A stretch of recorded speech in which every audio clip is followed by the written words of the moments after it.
Media మిత్రులందరికీ నా హృదయపూర్వక నమస్కారాలు. మీ అందరూ తెలుసు 2019లో 5,300 ఓట్లతో నేను మంగళగిరిలో ఓడిపోవడం జరిగింది. ఆనాడు ఓడిపోయిన రోజు బాధ ఆవేదన కలిగింది. రెండో రోజు నుంచి ఆ బాధ ఆవేదన నాలో కసి పెంచింది. నేను ఊరూరు తిరిగాను, గడప గడప దొక్కాను, ప్రజల సమస్యలు తెలుసుకుంటాం జరిగింది. నేను ఆనాడు ప్రజలకు ఒకటే రిక్వెస్ట్ చేశాను, ఏ మెజారిటీ అయితే నేను ఓడిపోయానో దాని పక్కన ఒక సున్నా పెట్టి నన్ను గెలిపిస్తే కొండంత బలం నాకు వస్తుంది. అవసరమైతే అటు పక్కన పవన్ అన్నతో ఇటు పక్కన చంద్రబాబు నాయుడు గారితో పోరాడి మంగళగిరి కావాల్సిన నిధులు నేను తీసుకురాగలుగుతానని ఆనాడు ప్రజలకు చెప్తాం జరిగింది.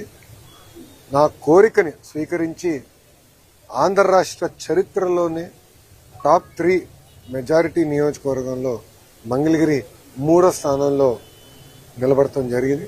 అంటే ప్రజలు నా పైన చాలా ఆశ పెట్టుకున్నారు, పనులు చేస్తారని ఒక ఆశతో నన్ను గెలిపించారు. మరుసటి రోజు నుంచి అంటే గెలిచిన మరుసటి రోజు నుంచే ప్లాన్స్ అన్ని రూపొందించు, తాగునీరు కానివ్వండి, అండర్ గ్రౌండ్ డ్రైనేజ్ కానివ్వండి, ఇప్పుడు ఏకంగా అండర్ గ్రౌండ్ పవర్ ప్రాజెక్ట్ కూడా మొత్తం మంగళగిరి నియోజకవర్గానికి ఏర్పాటు చేస్తాం జరిగింది.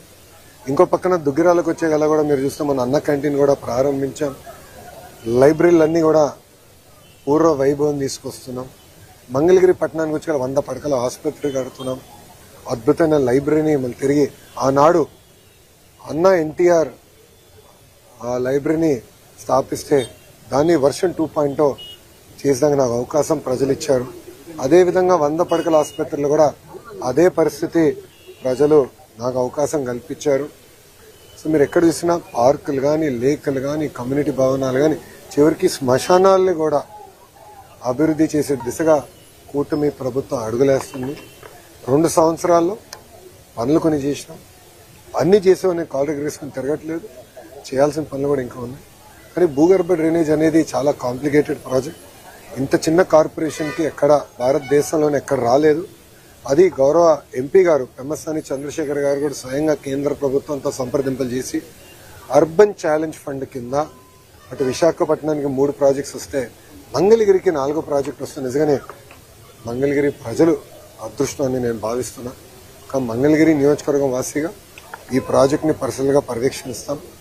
నేను కూడా అధికారులు చెప్పాను, అన్ని తవ్వుకుంటా వెళ్ళి మళ్ళీ వర్షాకాలం వచ్చినప్పుడు ప్రజలు ఇబ్బంది పడతాం కాదు. ఎక్కడైతే తవ్వుతారో విత్-ఇన్ 7 రోజుల్లో అది మళ్ళీ 100% రిస్టోర్ చేయాలి. End to end black top వేయాలి ఆర్ వైట్ టాప్ చేయాలి. లొకేషన్ బట్టి కావాల్సిన ప్లాంటేషన్ కూడా ఒకేసారి చేస్తే ప్రజలు కూడా ఇబ్బంది పడరని నేను అధికారులు కూడా ఆదేశాలు జారీ చేశా. నా లక్ష్యం ఒకటే, అన్ని రంగాల్లో మంగళగిరి నియోజకవర్గం నంబర్ 1 ఉండాలనేది. దానికి అహర్నిశలు కష్టపడతా. ఎందుకంటే 91,000 మెజారిటీతో ప్రజలను ఆశీర్వదించి దీవించి శాసనసభకు పంపించినప్పుడు ఆ నమ్మకాన్ని నేను నిలబెట్టుకోవాల్సిన బాధ్యత నాపైనది. ఆ దిశగానే మంగళగిరి ప్రజల కోసం పనిచేస్తానని వాళ్ళకి హామీ ఇస్తూ ఒక మోడల్ రూపొందిస్తున్నాను.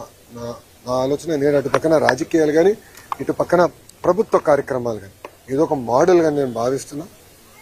ఇది మిగతా నియోజకవర్గాలు కూడా దశల వారీగా తీసుకెళ్లే బాధ్యత కూటమి ప్రభుత్వం తీసుకుంటుందని తెలుసుకుంటూ మీడియా మిత్రులు కానీ ప్రశ్నలకు సమాధానం ఇప్పుడు మీరు చూస్తే భారతదేశ చరిత్రలో ఏ రాష్ట్రం ఇవ్వని విధంగా 4,000 రూపాయల పెన్షన్ వృద్ధులకి ఇస్తున్నాం, 6,000 రూపాయలు ప్లస్ వికలాంగులకి ఇస్తున్నాం. ఇంకో పక్కన ఉచితంగా 3 గ్యాస్ సిలిండర్లు అందజేస్తా ఉన్నాం. ప్రతి ఏడా 3 గ్యాస్ సిలిండర్లు అందజేస్తున్నాం. మహిళలకి బస్సులో ఉచితంగా ప్రయాణించే హక్కు కల్పిస్తా ఉన్నాం, అది కల్పించాం. ఇంకో పక్కన మీరు చూస్తే తల్లికి వందనం కింద ఇంట్లో ఎంతమంది బిడ్డలుంటే అంతమంది బిడ్డలకి డబ్బులు వేస్తా ఉన్నాం. మొదటి విడత వేసాం, 2వ విడత జూలై మాసంలో వేస్తున్నాం. ఇంతేకాకుండా మత్స్యకారుల సేవలో వాళ్ళకి డబ్బులు మొన్న వేసాం. ఆటో వాళ్ళ సేవలో డబ్బులు త్వరలో ఇవ్వబోతున్నాం.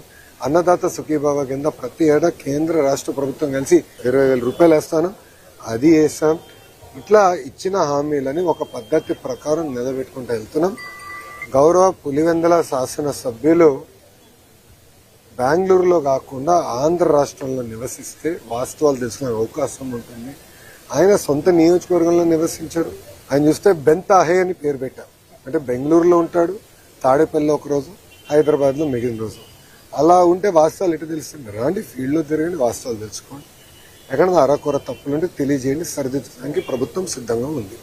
అంటే సరళలో భాగంగా మా ఓట్లన్నీ తీసేస్తున్నారని వైసీపీ ఆందోళన చేస్తుంది. అయ్యా, ఎవరు ఓట్లు తీయాల్సిన అవసరం మాకు లేదు. మేమే ఇన్వాల్వ్ అయ్యి అందరిలో ఓటు నమోదు పకడ్బందీగా జరగాలనేది మా పార్టీ కూటమి లక్ష్యం. కలిసికట్టుగా మేము పనిచేస్తున్నాం. ఇప్పుడు కావాలని ఆరోపణలు చేస్తున్నారు. మా దగ్గర ఉన్న డేటా అంతా పబ్లిక్లీ అవైలబుల్ డేటా. వాళ్ళు కొంచెం ఐటీలో అవగాహన లేని వ్యక్తులు ఏదంటే అది మాట్లాడతారు. మాకు కొంచెం ఐటీ అవగాహన ఉన్న వ్యక్తులు కనుక ఒక యాప్ తయారు చేసి మా కార్యకర్తలకు సులభంగా చేసాం. విజనరీకి చాలా తేడా ఉంటుంది స్వామి. ప్రిజనరీ ఎప్పుడు ప్రిజన్ వైపు అంటే జైలు వైపు చూస్తాడు. రౌడీలు ఉంటారు ఆయన చుట్టూ, మహిళల్ని తిట్టే వాళ్ళు ఉంటారు, మహిళల్ని కించపరిచే విధంగా మాట్లాడే వాళ్ళు ఉంటారు. ఎవరైతే గతంలో దాడులు చేశారో ఒక వ్యక్తి పైన 25 కేసుల వ్యక్తి ఏదో దేవుడిలాగా చూపించే వాళ్ళు. విజనరీ ఎప్పుడు ప్రజలకు ఉద్యోగాలు కల్పించాలి, ఉపాధి కల్పించాలి, ఎప్పుడు లేని విధంగా పెట్టుబడులు తీసుకురావాలి మా లక్ష్యం. ఈరోజు భారతదేశంలో 100 రూపాయలు పెట్టుబడులు వస్తే 25 రూపాయలు ఆంధ్ర రాష్ట్రంకి వస్తున్నాయి. దానికి కారణం ఏంటి? Brand CBN. పెద్ద ఎత్తున పెట్టుబడులు తీసుకొస్తున్నాం, ఇంకా తీసుకొస్తాం. అన్ని అయిపోయింది అనట్లా, ఇంకా చేయాలి. మాలో కసి ఉంది. అంత యంగ్ కేబినెట్, యంగ్ శాసనసభ్యులు ఉన్నారు. పనిచేయాలని తపనుంది. మీరందరూ చూస్తున్నారు.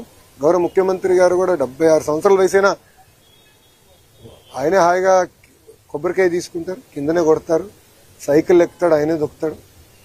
పులివెందుల ఎమ్మెల్యే అది కూడా చేయలేడు. అది పరిస్థితి. సాక్షాత్తు హోంమంత్రిని విమర్శించే పరిస్థితి ఉంది. ఆమె హావభావాన్ని కావచ్చు, ఆయన వ్యక్తిత్వాన్ని విమర్శించే పరిస్థితి కొంతమంది మాజీ మంత్రులు చేస్తారు. ఇప్పుడు కోడిగుడ్డుకి ఇండస్ట్రీకి కోడిగుడ్డు మధ్యన తేడా తెలియదు. ఇండస్ట్రీ ఎప్పుడు వస్తుందంటే కోడి ముందలు వచ్చిందా గుడ్డు ముందలు వచ్చిందా అని చెప్పి ఆనాడు మొత్తం భారతదేశం మనం చూసి నవ్వే పరిస్థితి. అందుకే ముద్దుగా కోడిగుడ్డు మంత్రి అని పేరు పెట్టిన ఆయన అలానే చేస్తాడు. ఆయన 5 సంవత్సరాలు ఒక పరిశ్రమ తీసుకురాక ఉన్న పరిశ్రమలు తరిమేశాడు ఆయన. మీరు చూడండి, అదాని డేటా సెంటర్ 2019లో మేము శంకుస్థాపన చేస్తే అది రానికుండా చేశారు. ఇంకో పక్కన ఫాక్స్కాన్ తరిమేశారు, ఫ్రాంక్లిన్ టెంపుల్టన్ తరిమేశారు, అమర్ రాజా బ్యాటరీని తెలంగాణ తరిమేశారు. ఈ రోజు మేము అధికారంలోకి వచ్చిన 2 సంవత్సరాల్లోనే భారతదేశంలో 100 రూపాయలు పెట్టుబడులు వస్తే 25 రూపాయలు ఆంధ్ర రాష్ట్రాన్ని ఎత్తుక్కుంటూ వచ్చే విధంగా చేశాం. అది తట్టుకోలేక గౌరవ హోంమంత్రి గారు ఆమె వేసుకున్న బట్టల పైన అట్లా మాడటం చాలా చాలా బాధాకరం. అంటే ఇక్కడి నుంచి అక్కడ నడిస్తే 1 కేజీ బరువు తగ్గుతారని ఎగతాళి చేస్తాం. చాలా చాలా బాధాకరం. నాకు బాధ ఏంటంటే మొన్న ఒకరు చెప్పారు, జగన్మోహన్ రెడ్డి అంట గుడివాడ అమ్మర్కి ఫోన్ చేసి చాలా అద్భుతంగా చేసామని చెప్పాడంట. అంటే ఎక్కడ పోతున్నారండి వీళ్ళు? జగన్మోహన్ రెడ్డి గారు నేను సూటిగా ఒక విషయం ప్రశ్నిస్తున్నాను. ఇదే విధంగా మేము భారతిరెడ్డి గారి గురించి మాట్లాడినా, మీకున్న 2 కూతుర్ల గురించి మేము ఇదే విధంగా మాట్లాడితే మీరు ఇట్లనే మాకు ఫోన్ చేసి సభాష్ బాగా మాట్లాడని చెప్తారా? సూటిగా ప్రశ్నిస్తారు. ఇదేనా మీరు మహిళలకు ఇచ్చే గౌరవం? అధికారంలో ఉన్నప్పుడు మా తల్లిని అవమానించారు, బ్రహ్మణిని అవమానించారు. మేం తిరిగి అధికారంలోకి వచ్చిన తర్వాత మా కార్యకర్త పొరపాటున భారతిరెడ్డి గారి గురించి ఒక మాట అంటే సోషల్ మీడియాలో పోస్ట్ చేస్తే అతను క్షమాపణ చెప్తామే కాదు, అతన్ని జ్యుడిషియల్ రిమాండ్కి పంపించిన ఘనత కూటమి ప్రభుత్వం. అది మాకు మహిళల పట్ల ఉన్న గౌరవం. ఇప్పుడు ఒక రౌడీ షీటర్కి, ఒక ఫ్యాక్షన్కి, ఒక గొడ్డలి పార్టీలో ఉన్న గొడ్డలి బ్యాచ్కి మహిళల్ని గౌరవిస్తానని తెలియదు. అందుకే చెప్పా, జగన్ పేరులో జీ అనేది ఉంది కదే, గొడ్డలి. సొంత బాబాయిని లేపేశాడు. ఇట్లా వాళ్ళు ప్రజలను అవమానిస్తూ, మహిళలను అవమానిస్తూ, సొంత కుటుంబ సభ్యుల్ని చంపేసే పరిస్థితి వాళ్ళది. ప్రజల పక్షాన్ని నిలబడి మహిళల గౌరవం నిలబెట్టే సంస్కృతి మాది. థ్యాంక్ యూ మా. మీడియా మిత్రులకు ప్రశ్న అడగాలనుకుంటున్నా, మీరు ఏమనుకోకపోతే. నన్ను మీరు ప్రశ్న అడుగుతారు, కానీ పులివెందుల ఎమ్మెల్యే వైజాగ్ వెళ్ళినప్పుడు మీరు ఒక్క ప్రశ్న అడగరే.